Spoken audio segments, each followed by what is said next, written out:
मत्तयकृत शुभवर्तमान अध्याय 5 वचन 22 मी वाचतो, लक्ष देऊन ऐका. मी तर तुम्हाला सांगतो, जो कोणी आपल्या भावावर उगाच रागवेल तो न्यायसभेच्या शिक्षेस पात्र होईल.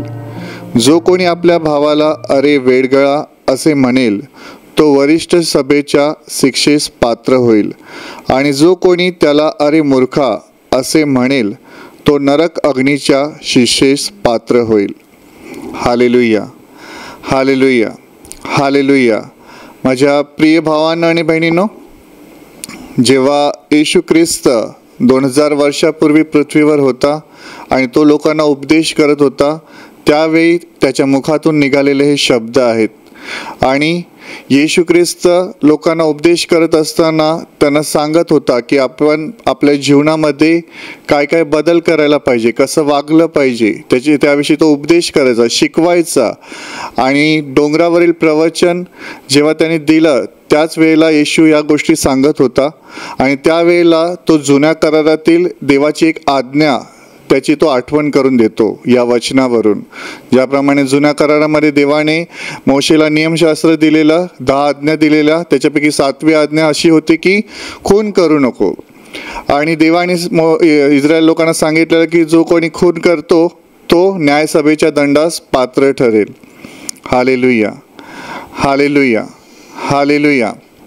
आणि म्हणूनच या वचनाच्या अगोदरच्या वचनामध्ये असं लिहिलं आहे, येशू म्हणाला खून करू नको आणि जो कोणी खून करील तो न्यायसभेच्या दंडास पात्र होईल असे प्राचीन लोकांना सांगितले होते, हे तुम्ही ऐकले आहे.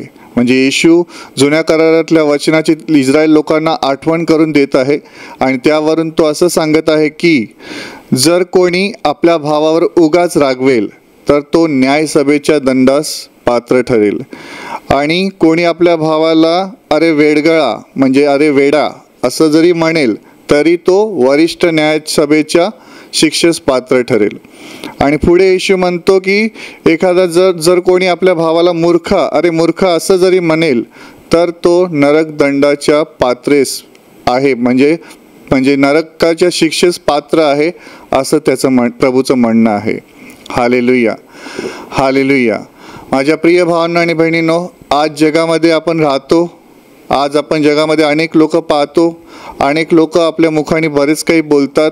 त्यांचं बोलणं चांगलंही असतं आणि वाईटही असतं. पण एखाद्या माणसाला जर एखाद्या माणसाविषयी राग असला किंवा त्याच्या मनामध्ये त्या समोरच्या व्यक्तीविषयी वाईट भावना असली तर त्यावेळेला त्याच्या मुखातून अनेक चुकीचे शब्द निघतात. अनेक लोक रागामध्ये खूप काही बोलतात, अपशब्द बोलतात, वाईट बोलतात. आणि म्हणूनच येशू सांगत आहे की एखादा माणूस आपल्या भावाला अरे मूर्खा जरी म्हणाला तरी तो नरकाच्या शिक्षेस पात्र ठरेल. Hallelujah, hallelujah. आता जगामध्ये जे लोक आहेत जे देवाला ओळखत नाहीत, ते येशूला ओळखत नाहीत, ते आपल्या सोबत्यांबरोबर किंवा आपल्या घरच्यांबरोबर अनेक वेळेला बोलताना मस्करीमध्ये म्हणताना अरे मूर्खा, अरे नालायका असे अनेक शब्द सहजपणे बोलतात. त्यांना त्या गोष्टीचं काहीच वाटत नाही. त्यांना असं वाटतच नाही की त्यांनी काही चुकीचं बोललेलं आहे. पण या वचनावरून देवाला हे दाखवून द्यायचं आहे की आपलं बोलणं जर चुकीचं असेल तर ते देवाच्या दृष्टीने पाप आहे. जसं देवाचं वचन सांगतं, पाप छोटं असो किंवा मोठं असो, पाप पापच आहे. पण जगामध्ये अनेक लोक काही गोष्टींना, काही शब्दांना काही महत्त्व देत नाही. त्यांना असं वाटतं की हे काहीच नाही, याच्याने काही होत नाही आणि हे काही पाप नाही आहे, अशी प्रत्येक माणसाची विचारधारणा असते. Hallelujah, hallelujah, hallelujah. आणि बायबल असं सांगतं की माणसाच्या मुखाच्या द्वारेच, माणसाच्या तोंडातून निघणाऱ्या शब्दांच्या द्वारेच अनेक पाप घडतात. आता येशू या वचनावरून इस्रायल लोकांना आठवण करून देतो की देवाने आज्ञा तर दिलेली खून करू नका. पण एखादा माणूस जर आपल्या भावाविषयी मनामध्ये राग ठेवत असेल, एखादा माणूस आपल्या भावाविषयी किंवा आपल्या नातेवाईकाविषयी किंवा कोणत्याही व्यक्तीविषयी आपल्या अंतःकरणामध्ये त्याच्याविषयी वाईट भावना ठेवत असेल, द्वेष ठेवत असेल, मत्सर ठेवत असेल, तर तो माणूस एखाद्या खून करणाऱ्यासारखाच आहे. म्हणजे जरी त्यांनी समोरच्या माणसाचं जाऊन तिकडे गळा कापला नसेल, खून केला नसेल, पण त्यांनी त्याच्या मनामध्ये राग ठेवलेला आहे आणि मनामध्ये वाईट भावना ठेवलेला आहे, तर देवाचं असं वचन सांगते की तो माणूस एका खुनी माणसासारखाच आहे. जरी त्याने केलेलं नाही, पण त्याच्या मनातल्या गोष्टीच्यामुळे तो तसाच आहे. त्यामुळे एका ठिकाणी येशूने असंही सांगितलं आहे की एखादा माणूस जर एखाद्या स्त्रीकडे काम इच्छेने पाहतो, तर त्याने त्याच्या अंतःकरणात आधीच व्यभिचार केलेला आहे. Hallelujah, hallelujah. कारण बायबल सांगतं की माणसाच्या मनातूनच पापाला सुरुवात होते. माझ्या प्रिय भावांनो आणि बहिणींनो, या वचनाच्या द्वारे येशू आपल्याला सांगतो की आपण आपल्या मुखातून निघणाऱ्या प्रत्येक शब्दाविषयी खूप सावध असलं पाहिजे. कारण येशू म्हणाला, तुमच्या मुखातील शब्दच तुमचा न्याय करतील. कारण आपल्या तोंडातून निघणारे शब्दच आपल्याला दोषी किंवा निर्दोषी ठरवतील. आणि स्तोत्रसंहितेमध्ये लिहिलेलं आहे की जिभेच्या हातामध्येच आपलं जीवन आणि मरण आहे. म्हणजे जिभेमध्येच जीवन आणि मरण आहे. आणि म्हणून जो कोणी त्याला उपयोगामध्ये आणायचं त्याला माहिती आहे, त्याला त्याचे फळ भोगता येईल. Hallelujah, hallelujah. म्हणजे जर एखादा माणूस चांगलं बोलतोय, आशीर्वादित असे शब्द म्हणतो आहे, तर त्याला तेच मिळणार. पण एखादा माणूस जर चुकीचे शब्द म्हणतोय, श्राप देतोय, तर त्याच्या जीवनामध्ये तोच भोगणार. आज अनेक लोक जगामध्ये आहेत, अगदी सहजपणे लोकांना शिव्या देतात, अगदी सहजपणे मूर्ख म्हणतात, अगदी सहजपणे जे तोंडामध्ये शब्द येतात ते म्हणतात.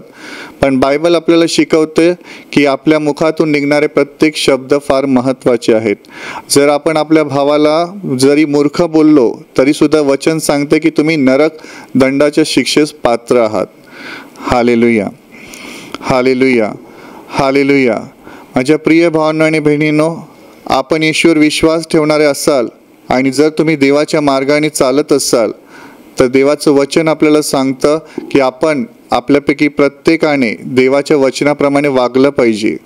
असं नाही की आपण जगात जसे लोक वागतात तसं आपण वागलं तर देव आपल्याला क्षमा करेल. हो, देव दयाळू आहे, देव कृपाळू आहे, त्याने आपल्या पापांसाठी क्रूसावर प्राण दिलेला आहे. पण याचा अर्थ असा नाही की आपण आपल्या तोंडातून कोणतेही अपशब्द बोलावे जे देवाच्या दृष्टीने चुकीचे आहे. म्हणून आज तुम्ही जगामध्ये पहा, अनेक लोक असतात ज्यांना खूप तोंडाचे आजार येतात. कोणाला तोंडाचा कॅन्सर झालेला आहे, कोणाला तोंडामध्ये छाले येतात, किंवा कोणाला तोंडाने बोलता येत नाही. का? याचं कारण काय आहे? कारण माणसाने देवाने जे दिलेलं तोंड आहे त्याचा चुकीचा वापर केल्यामुळे त्यांच्या त्या शरीराच्या अवयवावर श्राप येतात. तोंडाने देवाने आपल्याला तोंड दिलं बोलण्यासाठी, त्याची स्तुती करण्यासाठी, आणि देवाने दिलेल्या आशीर्वादाचा, या कृपेचा आपण त्याच्या कार्यासाठी वापर न करता चुकीच्या गोष्टीसाठी जेव्हा आपण वापर करतो, तेव्हा आपल्या शरीरावर देवाची श्राप येतात. Hallelujah, hallelujah, hallelujah. म्हणूनच आपण आपल्या मुखातून निघणाऱ्या प्रत्येक शब्दाविषयी सावध असलं पाहिजे. असं नाही की जगातले लोक अगदी सहज घेतात त्याप्रमाणे आपणही कोणालाही काही सुद्धा बनवू शकतो. या वचनाच्या द्वारे आपल्याला कळेल की देवाच्या दृष्टीने पापाची लेवल म्हणजे पातळी मोठी समजू शकतो.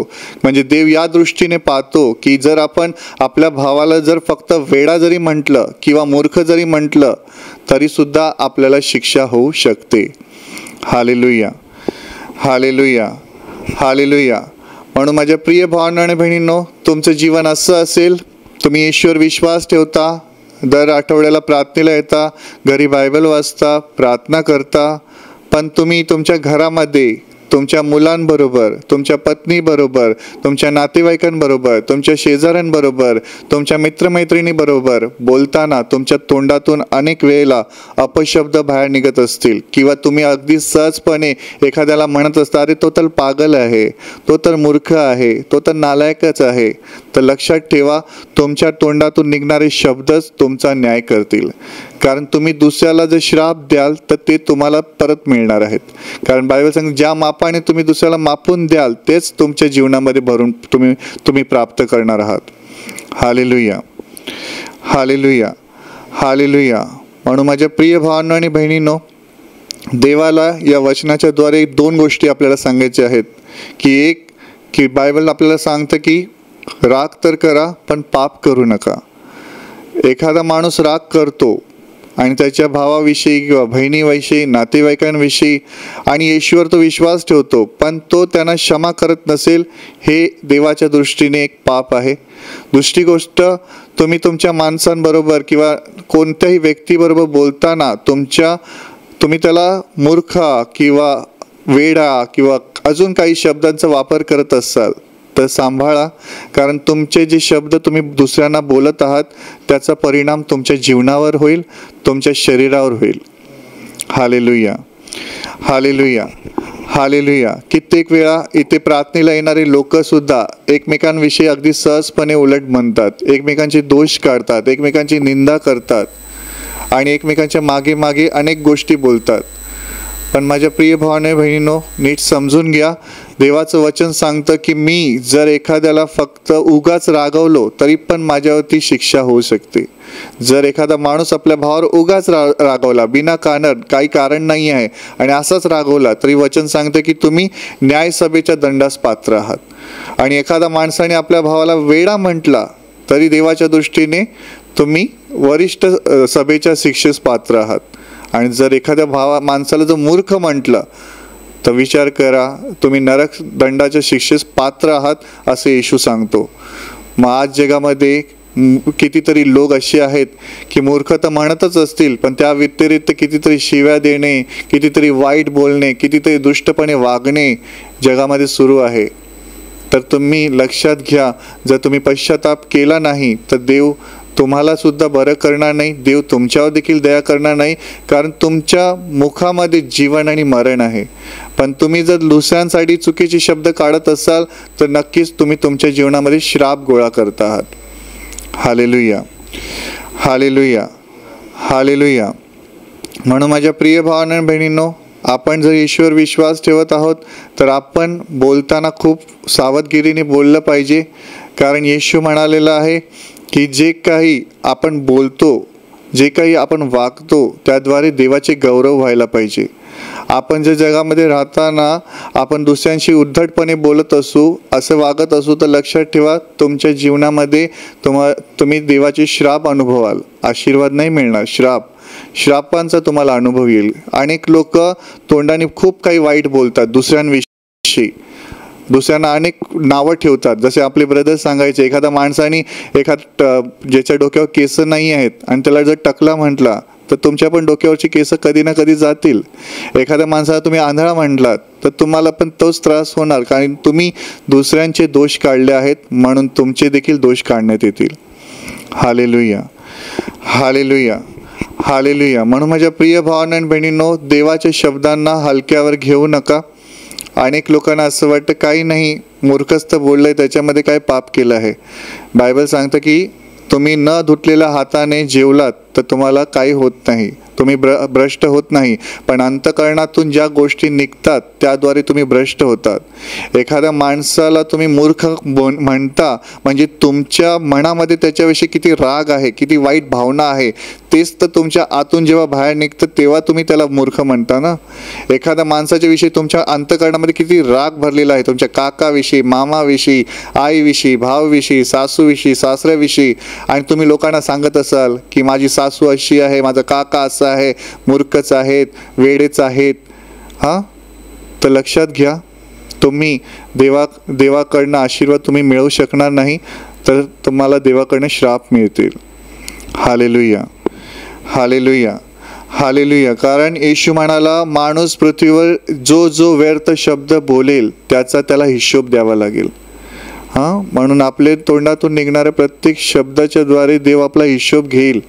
म्हणून ईश्वर विश्वास ठेवल्यानंतर आपलं बोलणं सौम्यतेचं असलं पाहिजे, प्रेमाने बोलणं असलं पाहिजे, ज्याद्वारे जे लोक आपल्याला ऐकतात, आपल्याविषयी आपल्याकडे पाहतात, ते आपलं जीवन पाहून त्यांनी देवाचं गौरव करायला पाहिजे. Hallelujah, hallelujah, hallelujah.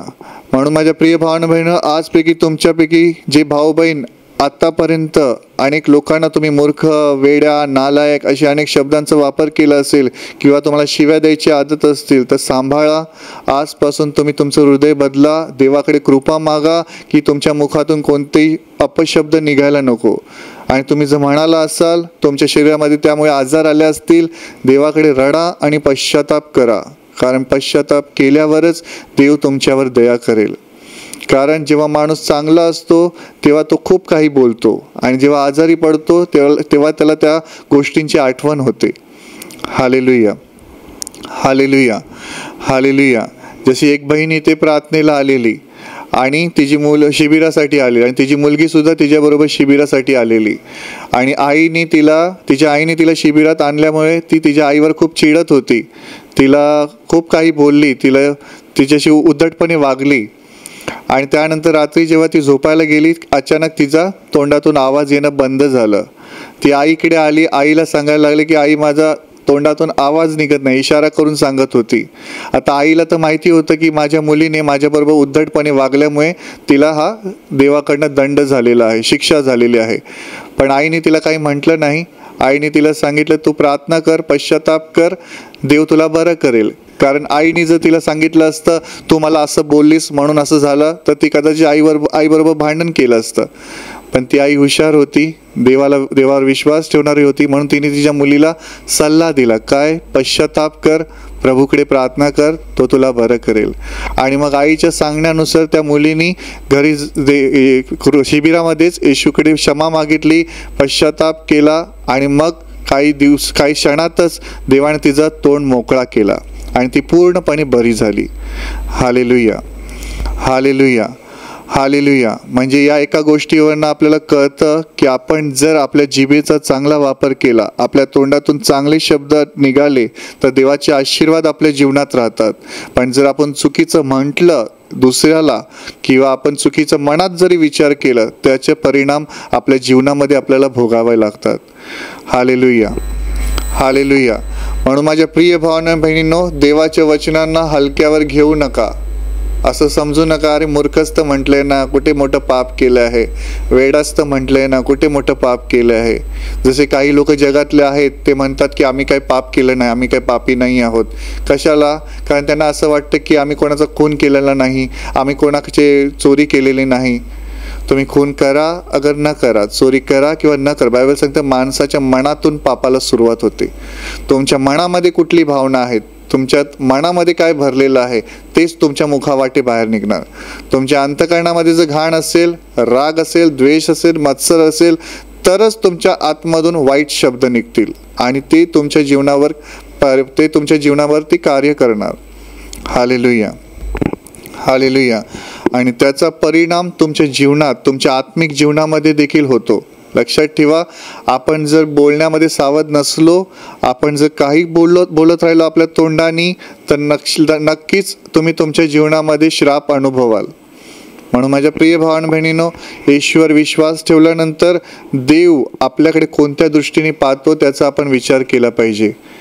कारण देवाच्या नजरेमध्ये जर एखाद्याला आपण मूर्ख म्हटलं, वेडा म्हटलं, म्हणजे देवाने पापाची पातळी वाढवली आहे. देवाच्या दृष्टीने मोठं पाप आहे जरी आपण एखाद्याला वेडा म्हटलं तर. मग तुम्ही जर शिव्या देत असाल आणि उद्धटपणे आपल्या आई वडिलांना बोलत असाल किंवा आपल्या मुलांना म्हणत असाल, जसे काही आई वडील आपल्या मुलांना म्हणतात, माझा मुलगा तर नालायकच आहे, निर्बुद्धी आहे, त्याला काही कळतच नाही. तुम्ही तुमच्या मुलांसाठी काय करताय नक्की? तोंडाने बोलून श्राप देताय त्यांना. पण जर तुम्ही तुमच्या तोंडाने म्हणाल, कसंही असो, माझी मुलं देवाने मला दिलेली आहेत, ती आशीर्वादित आहेत, तर नक्कीच तुमची मुलं आशीर्वादित होतील. पण अनेक लोक प्रार्थनेला येऊन सुद्धा आपल्या बायकोविषयी आणि बायको आपल्या नवऱ्याविषयी चुकीचे शब्द म्हणतात. बायको आपल्या नवऱ्याविषयी म्हणते की माझा नवरा तर काही कामाचा नाही आहे, नवरा म्हणतो माझी बायको तर मूर्ख आहे, किंवा आई वडील आपल्या मुलांविषयी बोलतात, आमची मुलं तर नालायक आहेत, बिलकुल ऐकत नाहीत, काही कामाची नाहीत. अनेक अपशब्द, अनेक चुकीचे शब्द लक्षात ठेवा, जर तुमच्या मुखातून निघत आहेत तर तुम्ही नरक दंडाच्या शिक्षेस पात्र आहात. तुम्ही देवाच्या विरुद्ध पाप करत आहात. म्हणून तुम्ही तुमची जीभ आवरा. बायबल सांगते की जीभ ही नरकाची आग आहे. शरीरामध्ये असा एकच अवयव आहे जो आपल्याला नरकात घेऊन जाऊ शकतो. म्हणून आजपर्यंत जर तुम्ही तुमच्या मुखाने वाईट म्हणाला असाल कोणाला आणि तुम्हाला आठवण नसेल तर देवाकडे पश्चाताप करा, ज्याद्वारे देव तुमच्यावर दया करेल. तुमच्या तोंडामध्ये एखादा आजार असेल तो देव काढून टाकेल. अनेक लोक सांगतात की आम्हाला दात आमचे खूप दुखतात किंवा आमच्या दातातून रक्त येतं किंवा आम्हाला तोंडाचे आजार आहेत. लक्षात ठेवा, देवाने दिलेल्या ज्या शरीराचा तुम्ही वापर चुकीच्या गोष्टीसाठी कराल, देवाने जर तुम्हाला चांगलं शरीर दिलं आहे आणि त्या अवयवांचा तुम्ही चुकीचा वापर करत, त्याच शरीराच्या अवयवावर तुम्हाला त्रास होईल. एखादा माणूस आपल्या बायकोला हाताने मारतो, त्याच्या हातावरच दंड येणार. एखादा माणूस पायाने दुसऱ्याला मारतो, त्याच्या पायावर दंड येणार. तुम्ही तोंडाने वाईट बोलत राहाल, तुमच्या तोंडावर श्राप येणार. Hallelujah, hallelujah. म्हणून जर तुमच्यापैकी ज्या भावा किंवा बहिणीला एखादा भयानक आजार आहे, कॅन्सर आहे तोंडामध्ये, तर लक्षात ठेवा तुम्ही खूप काही चुकीची गोष्ट म्हटलेलं आहात किंवा तुम्ही देवाविषयी पण खूप काही चुकीची गोष्ट म्हटलेलं आहात. देवाला दोष दिला असेल, देवाची निंदा केली असेल, अपमान केला असेल, आज देवासमोर रडा आणि पश्चाताप करा. दुसरा कोणताही मार्ग नाही. जर तुम्ही येशूवर विश्वास ठेवलेला आहात, तुम्ही पश्चाताप करा आपल्या पापांसाठी. जेव्हा एखादा माणूस म्हणतो की मला कॅन्सर होता आणि मी येशूला ओळखत नव्हतो, तेव्हा मी खूप वाईट बोलायचो, शिव्या द्यायचो, वाईट वागायचो. पण जेव्हा मी येशूकडे आलो, मला देवाचं वचन कळलं की मला शिव्या द्यायला नको. त्यावेळी त्या माणसाने जेव्हा पश्चाताप करतात, त्यावेळी देव त्यांच्यावर दया करतो आणि एका क्षणात देव त्यांना बरं करतो. Hallelujah, hallelujah. म्हणून माझ्या प्रिय भावांनो बहिणींनो, आजपासून निर्णय घ्या की मी माझ्या भावाला, माझ्या बहिणीला किंवा माझ्या संपर्कात येणाऱ्या प्रत्येक व्यक्तीशी आदराने वागेन, त्याच्याशी उद्धटपणे बोलणार नाही. कारण मी देवावर प्रेम करतो हे तुमच्या अंतःकरणात असेल. जर तुम्ही देवावर प्रेम कराल तर तुम्ही देवाच्या आज्ञा पाळाल. हालेलुया. म्हणून या वचनाद्वारे आपल्या अंतःकरणामध्ये बदल करा आणि एकमेकांशी प्रेमाने वागा, एकमेकांशी प्रेमाने बोला आणि तुमच्या मुखातून चांगले शब्द बाहेर पडू द्या, ज्याद्वारे देव तुमचं जीवन आशीर्वादित करेल आणि तुमच्या जीवनाच्या द्वारे देवाचे गौरव होतील. Hallelujah, hallelujah, hallelujah. माझ्या प्रिय भावांनो आणि बहिणींनो, आता मी तुमच्यासाठी प्रार्थना करणार आहे. म्हणून तुमचे डोळे बंद करा आणि तुम्हाला एखादा आजार असेल तर त्या आजारी भागावर विश्वासाने हात ठेवा. एका क्षणात प्रभू तुम्हाला स्पर्श करेल आणि बरं करेल. Hallelujah, hallelujah, hallelujah, hallelujah, hallelujah, hallelujah, hallelujah, hallelujah, hallelujah. हे प्रेमाळ पित्या, जितके भाऊ बहीण आज हे वचन ऐकत आहेत आणि आपल्या जीवनामध्ये निर्णय घेत आहेत की कोणताही चुकीचा शब्द ते त्यांच्या मुखाने बोलणार नाहीत, किंवा जे भाऊ बहीण पश्चाताप करत आहेत आपल्या तोंडातून निघालेल्या प्रत्येक चुकीच्या शब्दासाठी, अशा प्रत्येकाला तू स्पर्श कर, त्या प्रत्येकावर तुझी दया कर आणि तू त्यांना सैतानाच्या बंधनातून मुक्त कर. प्रभू येशूच्या नावाने या क्षणाला तुमच्या शरीरातील सर्व आजार निघून जावत, तुमच्या जीवनातील सर्व सैतानाची बंधनं तुटून जावत, तुमच्या जीवनातील प्रत्येक दुःख, संकट आणि आजार प्रभू येशूच्या नावाने या क्षणाला नष्ट होत आणि तुमच्यावर आणि तुमच्या कुटुंबावर प्रभू येशूचे महान आशीर्वाद येत. आमीन.